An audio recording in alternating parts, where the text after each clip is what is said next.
Chosen one, stop scrolling for a second. Not because I want your attention for views, but because what I'm about to tell you is the kind of thing heaven notices, and most people would miss it completely.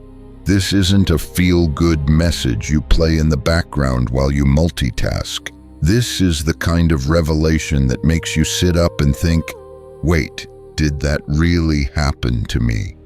Because while I was preparing this, I felt something unusual, like the room went quiet in the spirit. And the truth is, it wasn't because of what you said. It was because of how you carried yourself.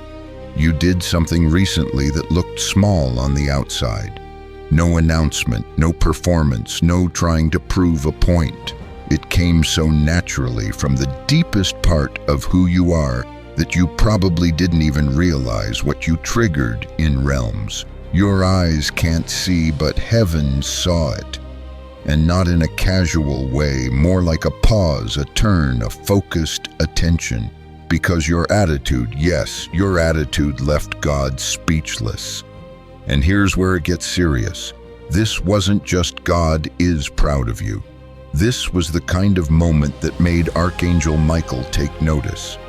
The commander of heaven's armies, the one who doesn't get distracted, the one who doesn't stop for just anyone.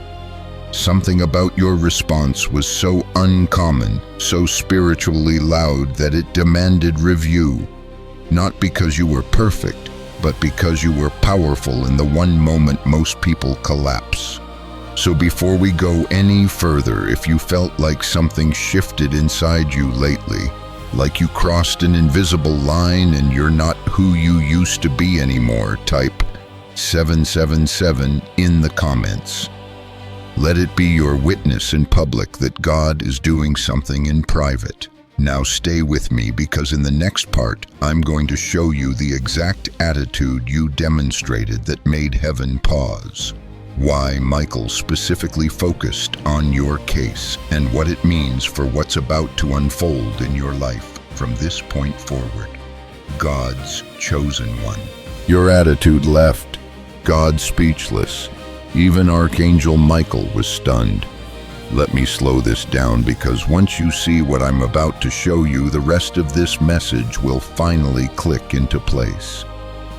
In the unseen realm, there is always movement. There are angels assigned to protect, to guide, and yes, to observe. And what most people don't realize is that much of human behavior becomes almost predictable. I've learned that patterns repeat the same way storms repeat in certain seasons. Pain often produces bitterness. Betrayal often triggers revenge.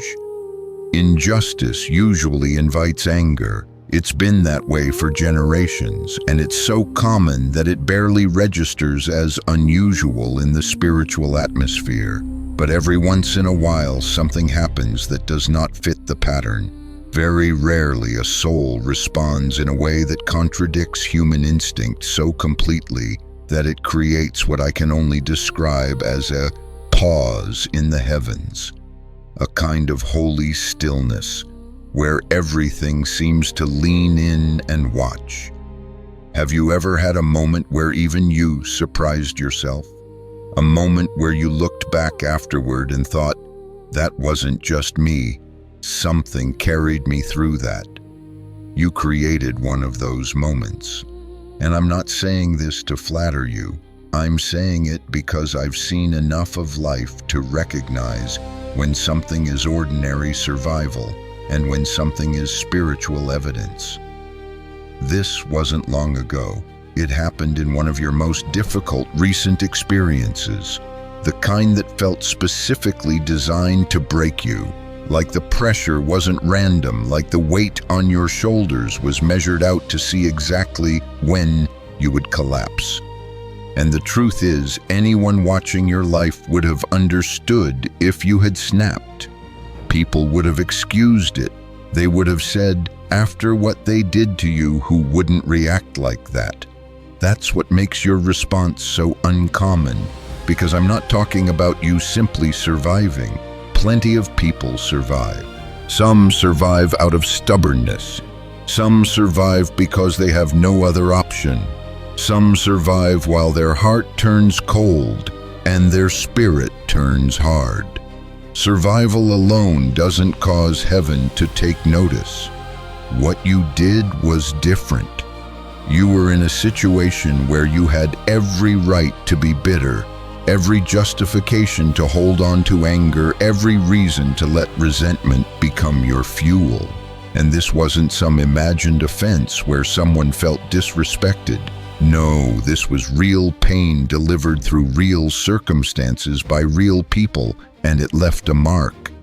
If you had chosen to protect yourself by becoming sharp, distant, or ruthless, nobody would have questioned you, so why didn't you?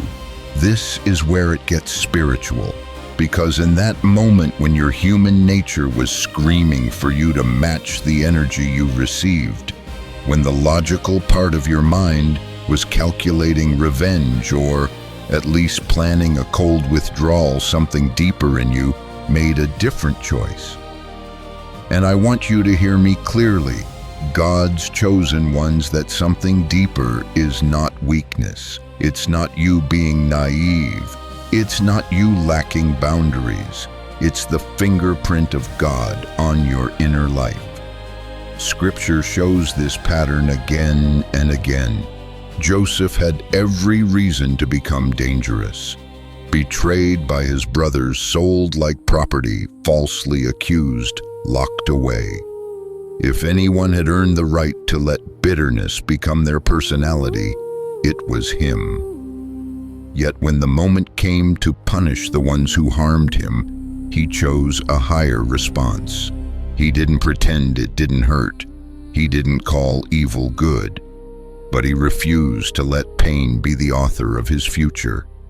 And that one decision didn't just change his story, it preserved a bloodline.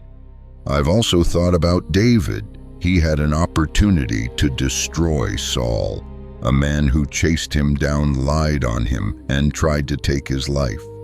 David could have called it justice. He could have called it payback. He could have told himself he was simply ending the threat. But he stepped back from the impulse to strike because something in him feared God more than he craved revenge. That restraint wasn't passive. It was power under control. And then there's Jesus himself looking at people who mocked him, harmed him, and misunderstood him, and still choosing mercy. That isn't a soft response.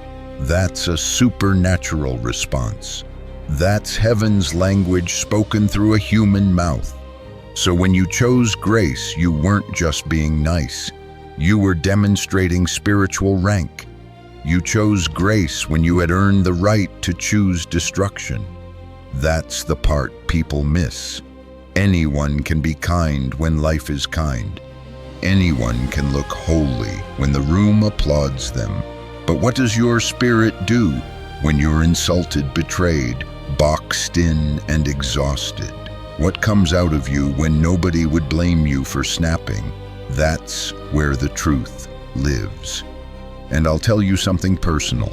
There have been moments in my own life where I thought I was strong until I was actually tested. I used to believe maturity meant having the perfect words, but I learned maturity is often silence. It's restraint. It's the ability to step away from the version of you that pain is trying to create. And when I see you respond the way you did, I recognize that you're walking the same road, the road where God teaches his chosen ones to carry authority without becoming cruel. Let me ask you something that might hit closer than you expected. What if that moment wasn't just about getting through it? What if it was a spiritual demonstration, proof that the enemy can press you and still not own you? What if heaven saw that response and marked it as evidence that you can be trusted with more? Because that's what grace actually is. Grace is not pretending you weren't wounded. Grace is choosing not to let the wound become your weapon. And I'm curious, did you feel it? that strange calm in the middle of what should have made you explode. That quiet strength that didn't come from personality or logic. That moment where you didn't even recognize yourself because the response was too clean, too controlled, too other to be explained by human emotion alone.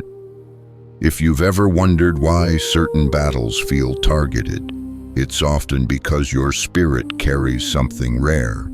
And rare things are watched, rare things are tested, rare things are provoked. You did not react like the pattern says you should. You didn't become what hurt you. You didn't mirror the darkness aimed at you. You chose grace, real grace, when it would have been easier to choose destruction. And that God's chosen ones is exactly the kind of moment that makes the heavens go quiet. Do you remember what it felt like right before you chose restraint? I'm talking about that split second when your mouth had the power to shatter someone with a sentence, and you felt the words rise like fire, but you kept them caged. Or that moment when you could have exposed someone's failures and watched the room turn against them, yet you covered them instead. Maybe it was the kind of situation where walking away would have made perfect sense. Nobody would have blamed you. Nobody would have questioned you. And still, you stayed. You kept trying. You kept showing up. And I want you to understand why that moment mattered so much. Because that exact instant when you chose differently than your pain demanded was not small in the heavens. That was a spiritual signature. That was a moment where heaven didn't just see you. Heaven recognized you. Not because you performed, not because you looked holy on the outside, but because your inner composition showed itself under pressure. When I say it like that, it might sound dramatic, but I mean it literally. What you demonstrated revealed what your soul is made of. Most people don't realize how rare it is to meet someone whose responses are not owned by the environment. Most humans live like mirrors. Treat them well and they shine. Treat them poorly and they crack.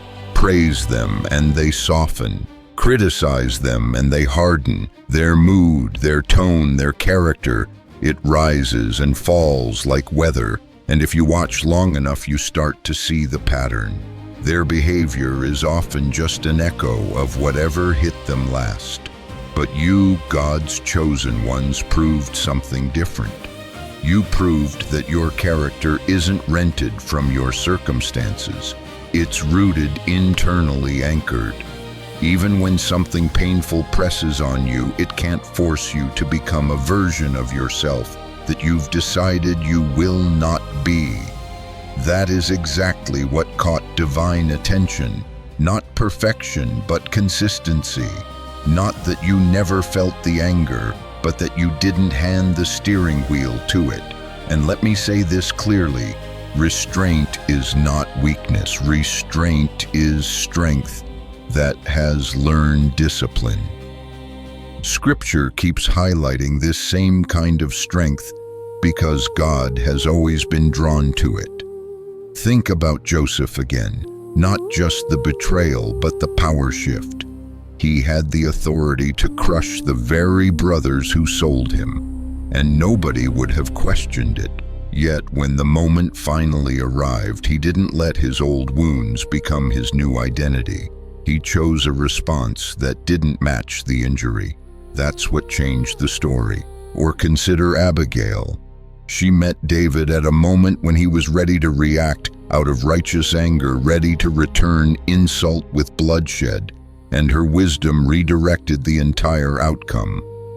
Later, David acknowledged that God had used her to keep him from a destructive reaction.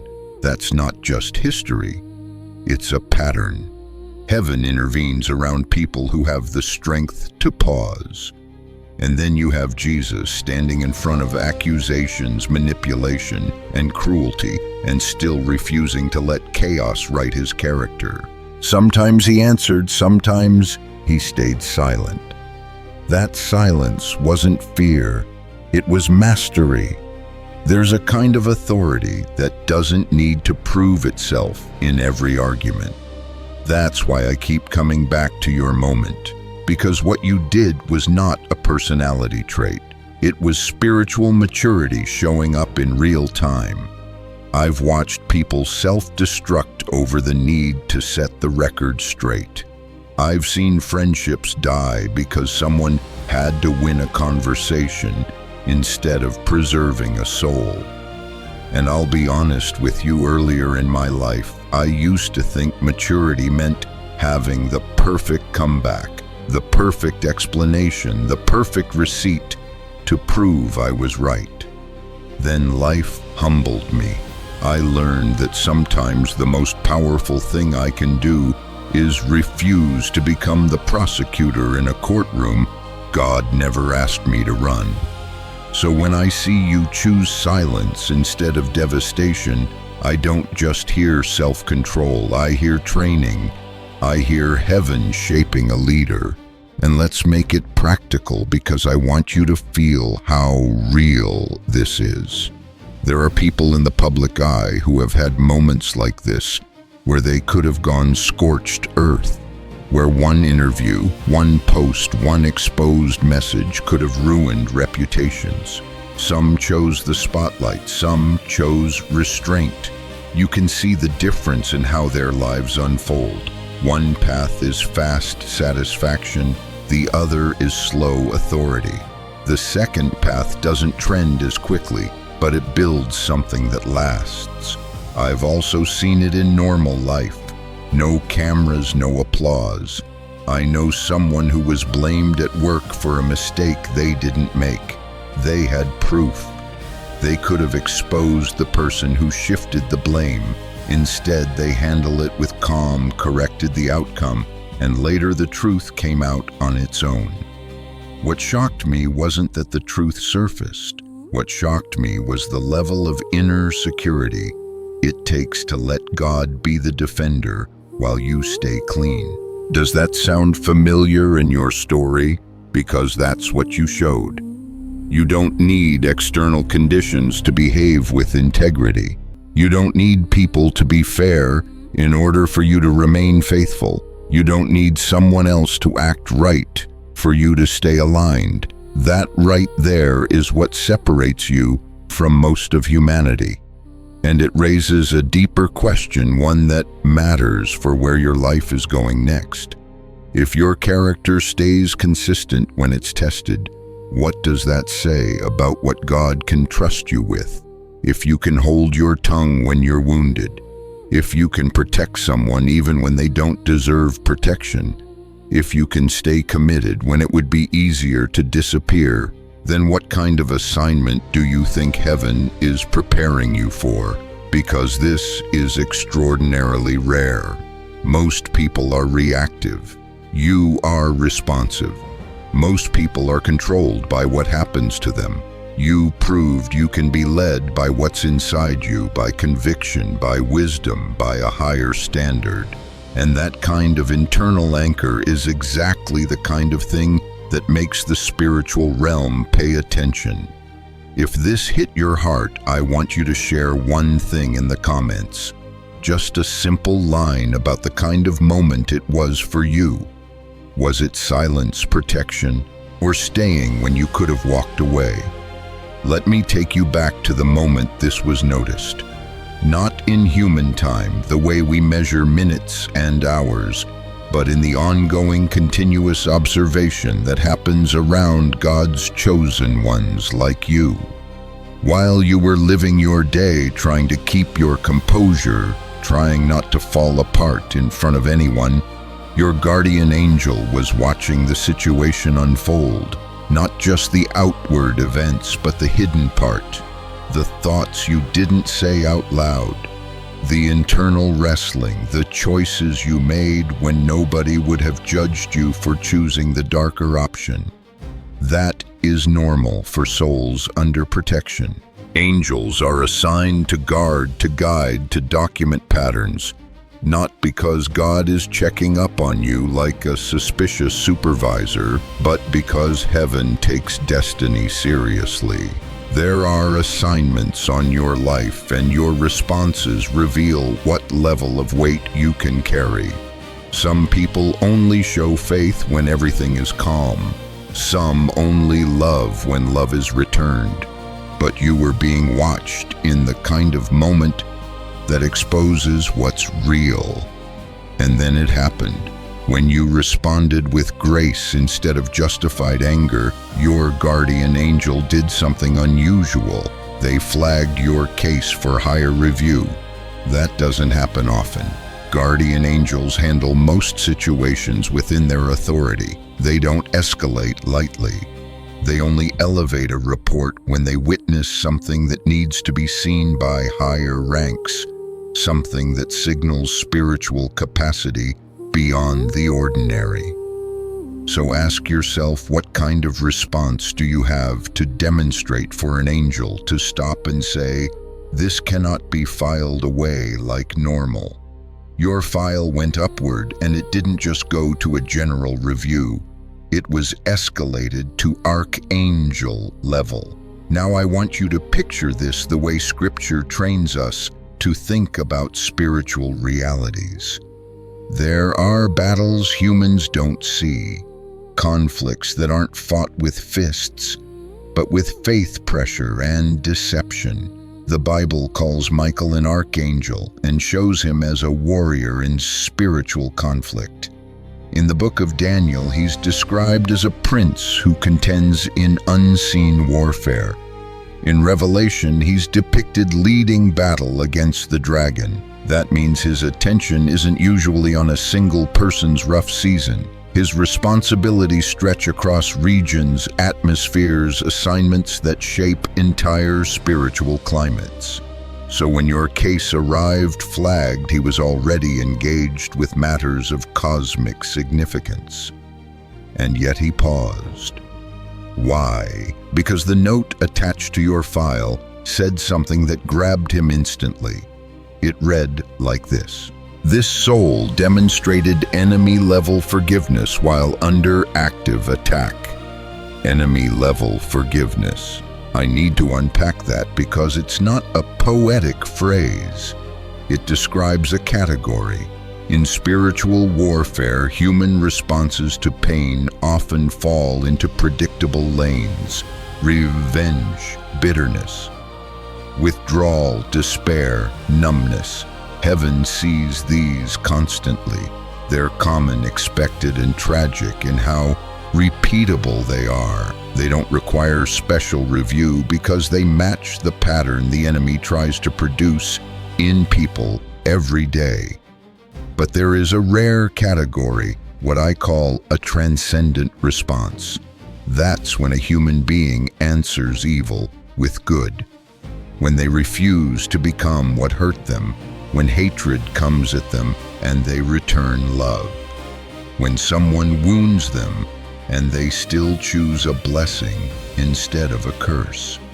That response is so rare that it gets flagged automatically because it signals a soul operating beyond normal human instinct. And you triggered that flag. Michael reviewed your recent history, not the highlight reel, not the version people assume about you, but the full record. Every situation you faced, every response you gave, every internal battle you fought that nobody else could see. The nights you held it together in public and fell apart in private. The moments you wanted to shut down, lash out, disappear, or make someone feel what you felt, but you didn't. And what he found made him request something extraordinary. He requested a direct audience to discuss your case. I want you to hear the weight of that. And you triggered that flag.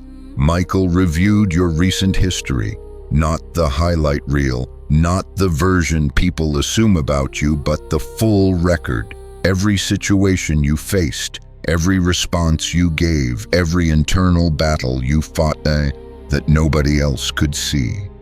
The nights you held it together in public and fell apart in private. The moments you wanted to shut down, lash out, disappear, or make someone feel what you felt, but you didn't. And what he found made him request something extraordinary. He requested a direct audience with the Father to discuss your case. Let that sink in for a moment.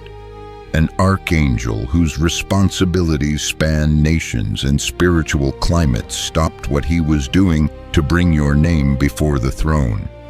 Not because you're perfect, but because your response revealed something heaven was looking for. Character under pressure, grace under fire, love in the face of hate. And in that audience, 3 words were spoken over you that changed your spiritual assignment forever.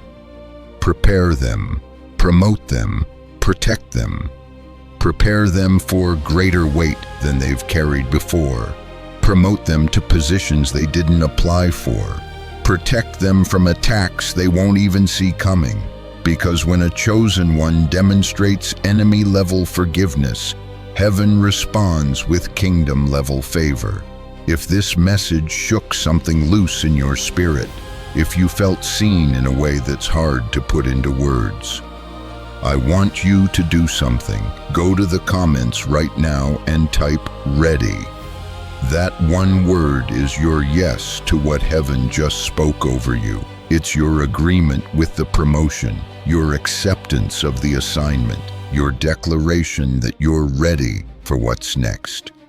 And if you know someone who's been going through hell but still choosing heaven, someone who's been hurt but still choosing to heal, someone who's been broken but still choosing to bless, share this message with them. They need to know their attitude didn't go unnoticed. Before I release you, receive this blessing. May your attitude continue to leave heaven speechless. May your grace under pressure become your greatest weapon. May every moment you chose love over revenge be recorded as evidence of your readiness. May the promotion that's already been spoken over you manifest in ways that confirm you didn't imagine this. May Archangel Michael stand guard over every assignment you're about to walk into. May your enemies become confused and your critics become silent as they watch favor they can't explain surround your life. You didn't just pass a test, chosen one. You proved you're ready for what most people pray for, but few can actually handle. Heaven saw it. Angels flagged it. Michael reviewed it, and God approved it. The promotion is done. The assignment is set. The protection is active. Now walk like you know it.